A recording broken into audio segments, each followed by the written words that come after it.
Hello again. This is Larry Cada with the part of the Midwest Shelter for Homeless Veterans Financial Literacy Program. This is going to be part two of the discussion on credit. To begin with, I'd like to do a quick review of what we covered in part one, where we talked about the different types of credit, sales or installment credit cards, loans, and service credits. And we had talked about those different types of credits. And then we talked about an important rule of thumb that is used to determining credit, something called the debt to income ratio, where the outstanding debt is divided by the monthly income. And we had talked about that for major loan applications, a rule of thumb would be to keep that ratio below 36%. And the way that would break down would be to have the actual mortgage interest and insurance part be less than 28%, and then the balance to make up the 36% being expenses and debts associated with everything else. Cell phones, gasoline, food, school fees, car repairs, appliances, items of that nature. So keeping at least 50 cents of every dollar of income for other expenses. Now, for renters, that ratio, rather than being 36% of total outstanding debt, should actually probably be used as a calculation to use 28%. And if we just think about it a little bit and ask ourselves the question of how would we decide on how to lend money to a family member or to a friend? And this is the same kind of process that a lender would use. You know, when do you expect to be repaid? Would the person have the money to do the repaying? What's going to be the interest, if any? Can it be paid back in small amounts? And perhaps can, the services, if it can't be paid back in actual cash, can it be paid back in kind of other services? So those are just kinds of things to consider. We talked about credit scores and what they meant, and we talked about anything above 670 to usually be a clean slate, at least, for obtaining a credit. Anything less than that, there might be issues with it. Some lenders may lend money with scores as low as 580, but below 580 there could be potential problems with obtaining credit. We also talked quickly about tips for improving the credit score, perhaps opening a new account or perhaps using the use of a secured credit card, to pay bills on time, to maintain low balances, to monitor the credit report, to avoid unnecessary new credit applications. Don't close old accounts because sometimes the length of history of credit being offered to you is considered in a new credit. Know what the ongoing interest rates are and be aware when they start to climb, as to try and get out of those particular situations. And if you do have problems, you can call creditors, or you can use legitimate credit counselors. And we'll talk about that a little bit later in actual part two. We talked about the cost of making credit mistakes, of paying late, either 30 days or 60 days or something like that. We decided, or we talked about, that the fact that making a mistake of 30 days or more could add over $2,000 in interest rates to the cost of a car loan. And on a home mortgage loan, the higher interest rates you would pay on that mortgage could amount to as much as $42,000 over the course of a 30-year mortgage loan. So they can be quite expensive when changes in credit when associated with making mistakes. One thing we didn't talk about, and we're going to talk about that as kind of a transition into uh, the full body of Part 2, is if you're denied an application for credit, uh, what can we do? Every creditor has different standards for evaluating the credit worthiness. And the creditor, if you're denied credit, must give you a written explanation of why it was denied, and or let you know what information was used to make that decision to deny it. And the Fair Credit Reporting Act gives you the right to get a summary of the credit history from the credit reporting agency. And finally, in that session, we talked about reading a credit card statement and understanding the fees that were associated with it. Annual fees, whether there's a grace period, late fees that might be charged, fees for cash advances, fees for over the limit fees, fees associated with only doing minimum monthly payments, what the annual percentage rate is on the card, and what your average daily balance is. So that was a quick review of Part 1. And so now I'd like to get into actual Part 2, which is getting help with credit problems.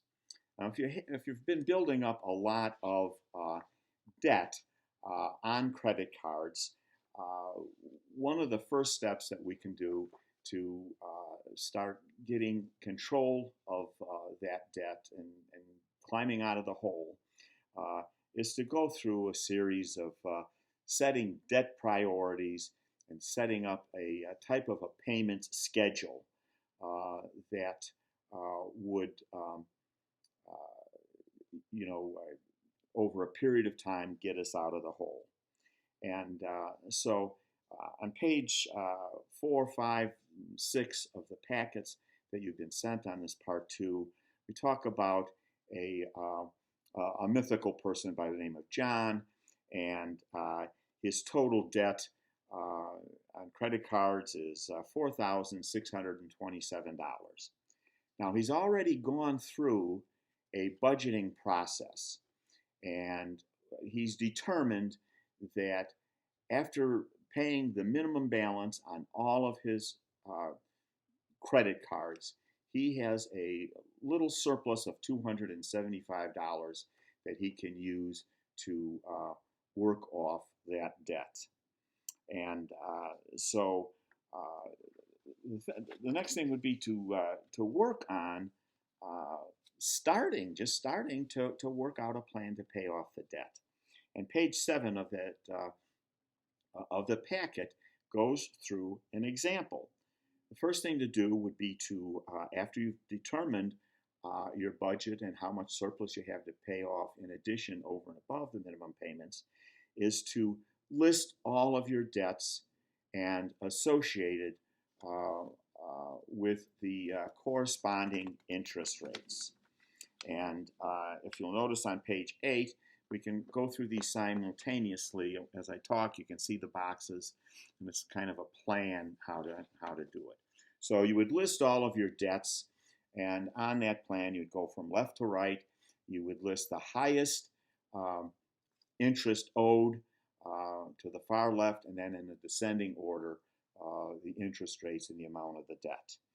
And so that'd be the first thing, is to, that helps determine which of your debts are most urgent.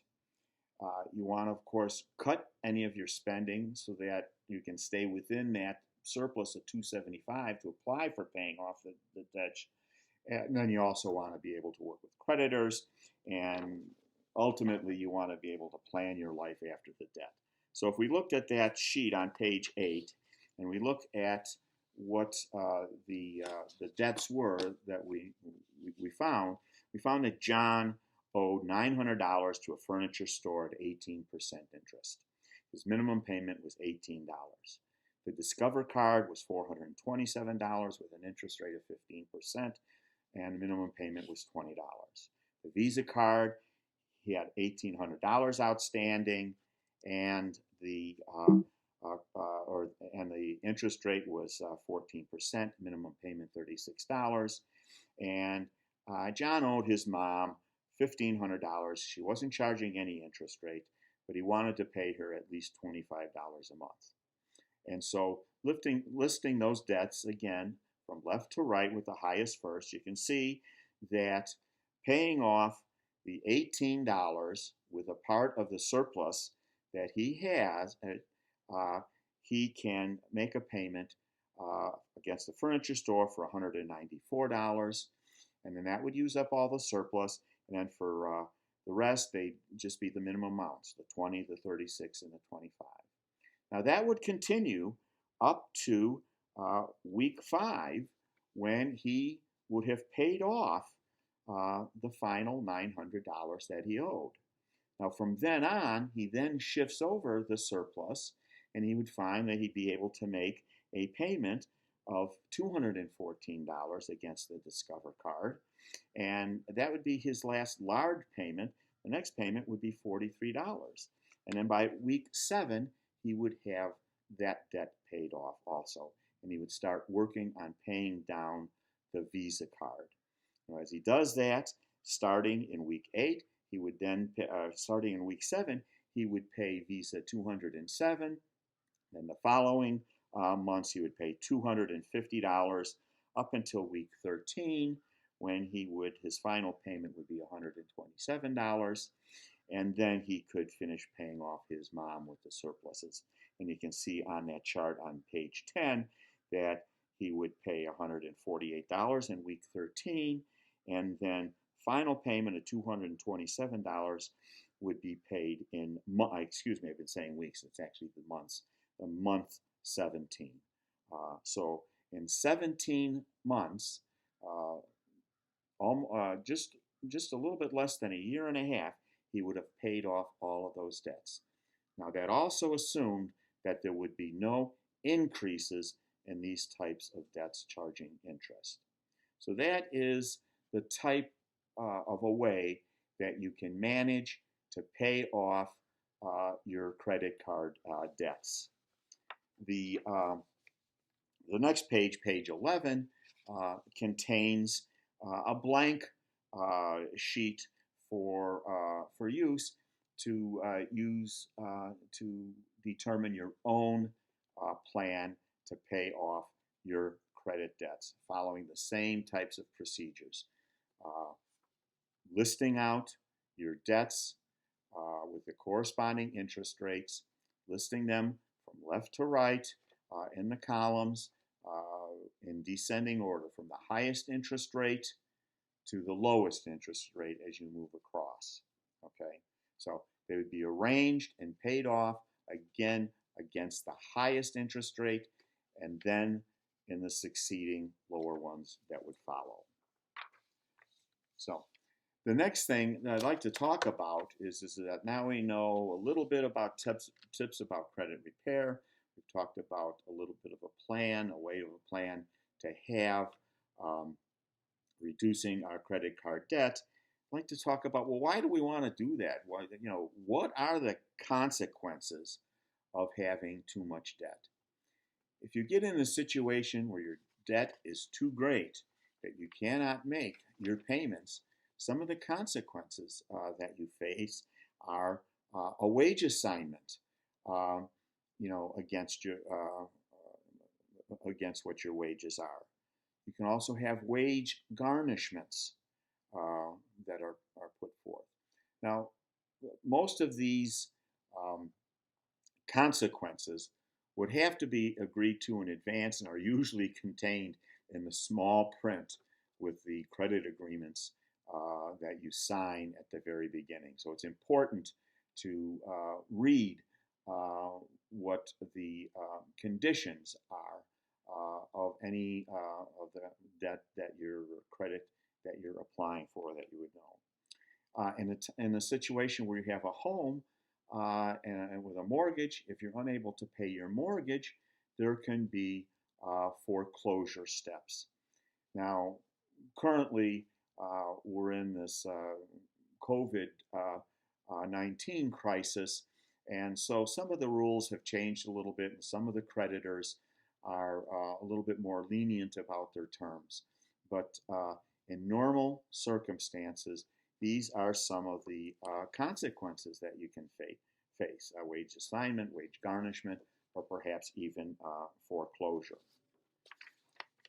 Now, usually when you start entering into having trouble, some of your creditors will turn over to a third-party collection agency to try and come after you. And if anybody's had these types of problems, they know that they can be quite nuisancing. They can be calling you, they can be threatening you, and they can be doing all kinds of things. Some of the things are legal, some of the things are not legal. Okay, so what cannot these third-party agencies do? First off, they cannot threaten you in writing or over the phone. They can't annoy you. They're not allowed to make repetitive or excessive frequent calls to annoy or harass you. They cannot deceive you with lies. They can't lie to you. They can't make idle threats, and they also cannot discuss your financial situation with anyone else. What can they do? They can contact you between 8 a.m. and 9 p.m. They can contact you at work. They can contact you by mail.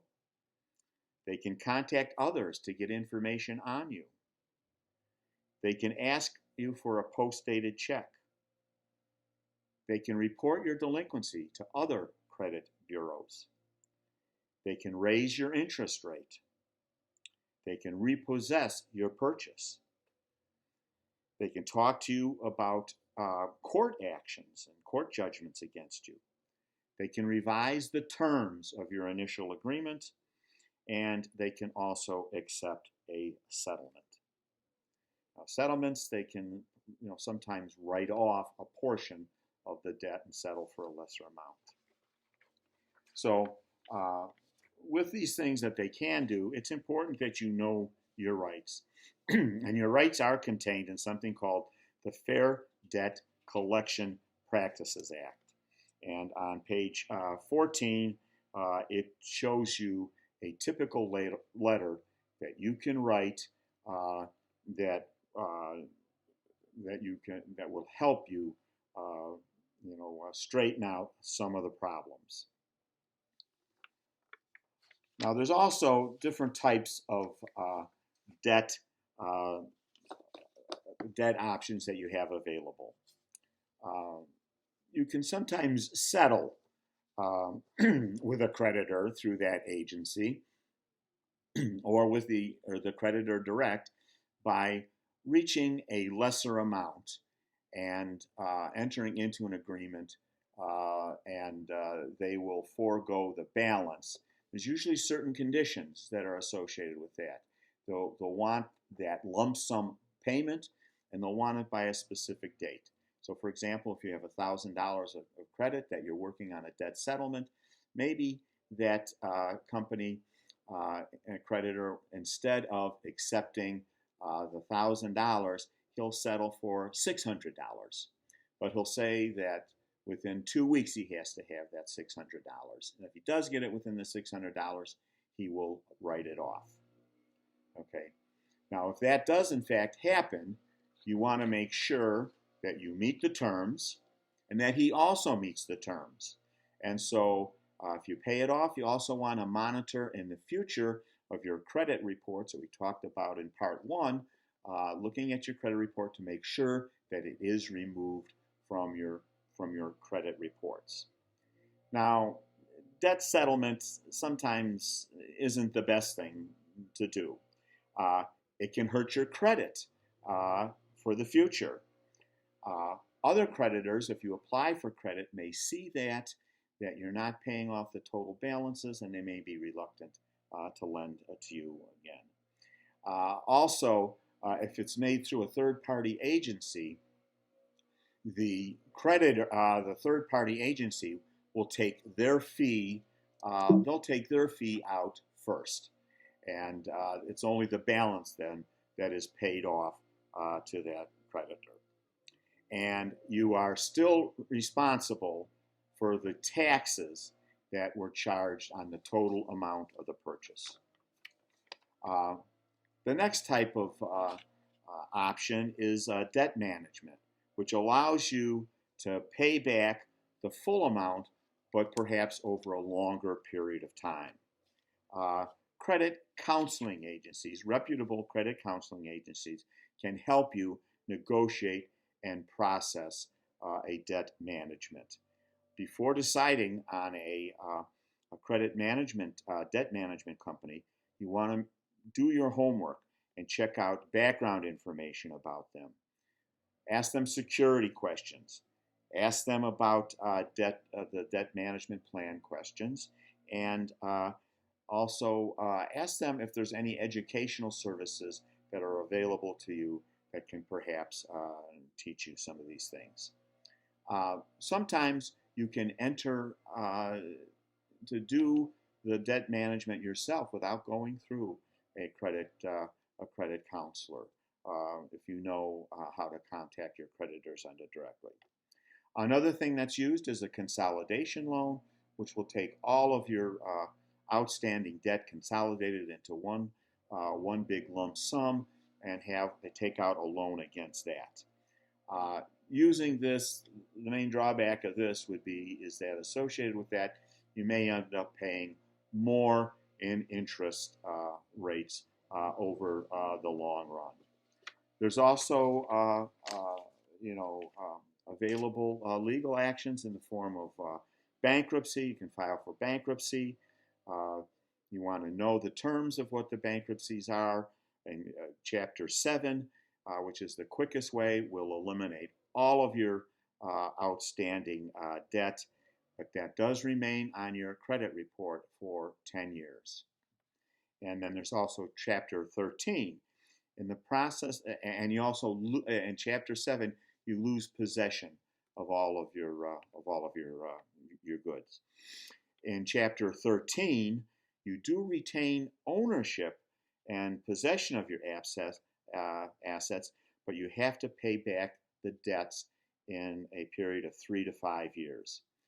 Chapter 13, bankruptcy, also stays on your credit reports for up to 7 years. So sometimes there'll be a third-party agent, and he'll make you promises that he can clear up your promise. Beware of any of these agencies that would promise to erase the bad credit or to remove bankruptcies in judgment from your credit files. No one can have accurate information removed from your file. Sometimes they'll offer to create a new identity for you. And if you make false statements on loan applications using a false name or a false social security card, you'll be committing fraud. Okay, and if you use this in the mail or on the telephone for that containing false information, that is fraud. Maybe they'll want you to pay for the credit repair services beforehand and then not deliver on what they promised. And lastly, beware of anybody who would not tell you what your rights are. Now, another area to be concerned about when it comes to credit and outstanding debt is perhaps the fraudulent use of your credit cards by someone else. In other words, identity theft. And so you want to make sure to prevent, from the start, anything you can do to prevent identity theft. And so the types of actions, and these are things that, we normally all know about, but it's good to remind ourselves about it. is that we want to keep important documents in a safe place, including Social Security cards, birth certificates, items of that nature. You want to shred personal information. If you get a credit card statement, usually your credit account number is on there many times.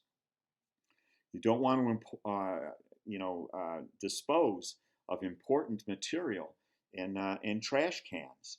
You don't want to mail you do want to mail your bills at the post office or at a public mailbox. You don't want to use, I've seen people, for example, put a letter outgoing to have the mailman pick it up by attaching it by where the mailbox is on the outside of it. A passerby could see that and stop by and pick that up. You want to be smart about giving out your personal information to a scam. Right now, there's lots of scam people that are out there. Most people will not ask you for your Social Security card or other important information, birth certificate or account numbers, or ask for payments in advance for things. You want to keep in mind that phone lines, landlines, are more secure than cell phones. You want to check your credit report yearly. We talked about this in part 1, that you're able to get a free credit report, once a year from the 3 different reporting agencies. So you could get up to 3 free reports a year for that. Excuse me.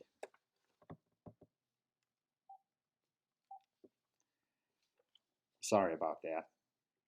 You want to make sure you use unique PIN numbers for all of your different accounts. And whether you're asked for your mother's maiden name, you may consider using a different one. Now, if you do experience identity theft, you want to contact the fraud reporting department of each of the 3 major reporting agencies. You want to ask for copies of your report so that you can look for where those fraudulent charges were.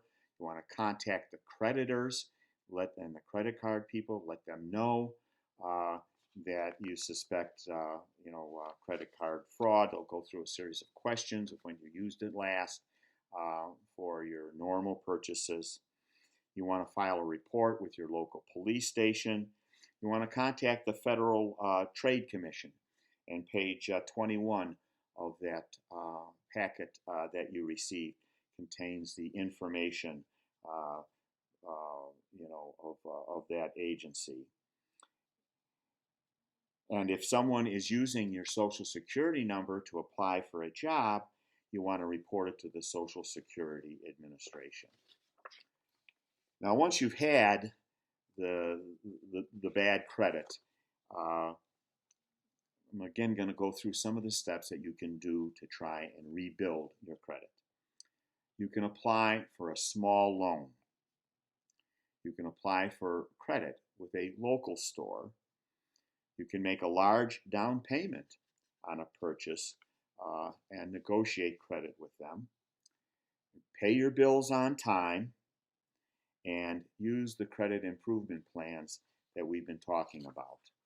And on page 23, there's an additional copy of that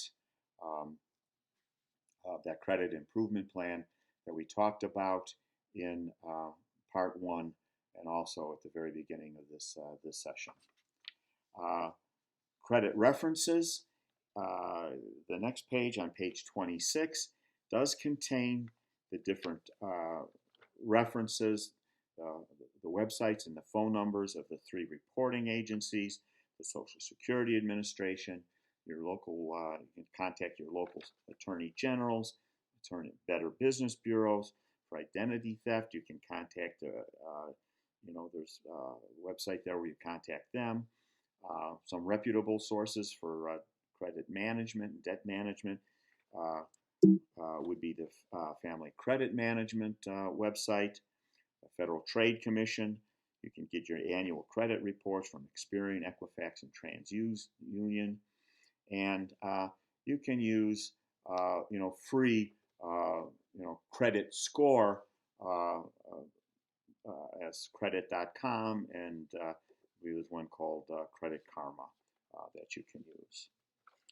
And then the final truth about credit repair is that regards to companies that offer credit repair services, again, beware of those who will tell you that they can remove information.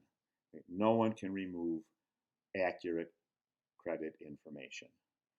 You don't want to beware of anyone who offers to create a new identity for you that might result in your use of fraud. And you don't want to have to pay for credit repair services before you receive any of those services. And you want to beware of a company that will not tell you your rights. So that concludes today's session discussion on credit. It's been two parts for credit reports and credit scores, and then this part on credit repair and identity theft. So I hope it's been informative to you, and if you're a member of a client of Midwest Shelter for Homeless Veterans, you can feel free to contact me to discuss any of your problems. Again, my name is Larry Cada. I'm the employment coordinator.